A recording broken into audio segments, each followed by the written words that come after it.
Assalamualaikum warahmatullahi wabarakatuh.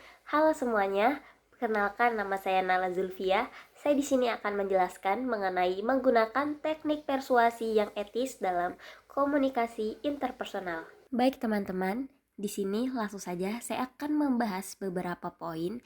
Ada 4 poin. Yang pertama yaitu apa yang dimaksud dengan persuasi dan persuasi etis. Lalu yang kedua, apa saja prinsip etika dalam persuasi. Yang ketiga, teknik-teknik persuasi etis apa yang dapat diterapkan. Dan yang terakhir yaitu bagaimana penerapan persuasi etis dalam kehidupan. Apa itu persuasi dan persuasi etis? Persuasi adalah usaha mempengaruhi sikap, keyakinan, atau perilaku seseorang melalui komunikasi. Persuasi yang etis yaitu berarti upaya mempengaruhi orang lain tanpa manipulasi, pemaksaan, atau penyembunyian fakta, melainkan dengan memberikan informasi yang jujur, rasional, dan menghargai kebebasan audiens dalam mengambil keputusan. Lalu prinsip etika dalam persuasi. Di sini ada 5 poin yang saya ambil.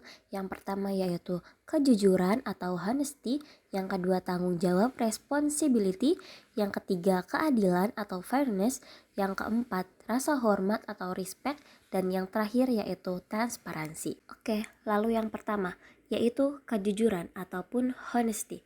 Kejujuran yaitu komunikator harus menyampaikan informasi secara benar, tidak manipulasi, menipu, dan memutarbalikkan fakta. Sebaliknya, jika sebuah persuasi dibangun atas dasar kebohongan, maka kepercayaan publik akan hilang dan reputasi komunikator pun akan rusak.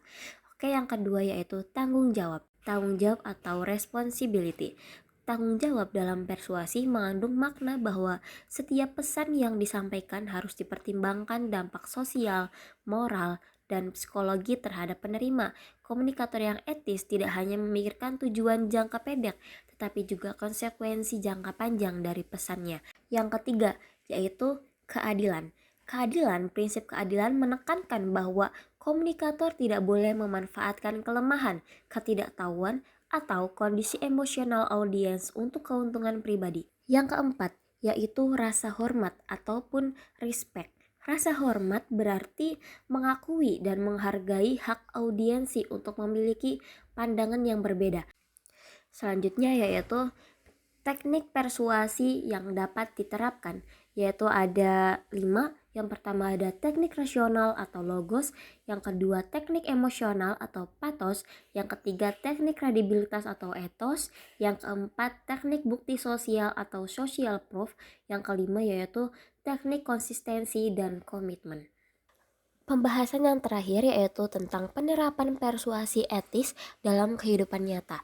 Penerapannya ada 3 poin. Yang pertama yaitu bisnis, pendidikan, dan juga politik.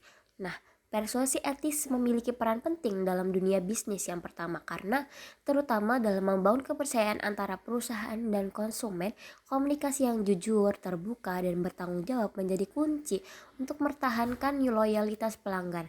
Misalnya dalam kegiatan pemasaran, perusahaan harus menyampaikan informasi produk secara jelas tanpa melebih-melebihkan manfaat atau menyembunyikan kekurangan.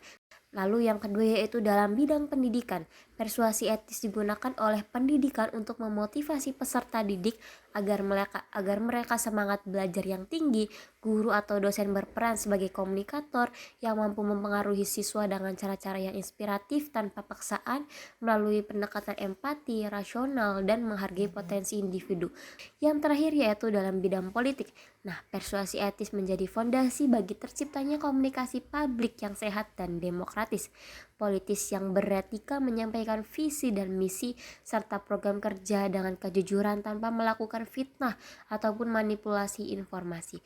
Kampanye politik yang transparan membangun masyarakat membuat pilihan secara rasional dan bebas dari tekanan emosional yang menyesatkan. Apabila persuasi dijalankan secara etis, maka kepercayaan publik terhadap proses politik dapat meningkat dan kualitas demokrasi menjadi lebih baik.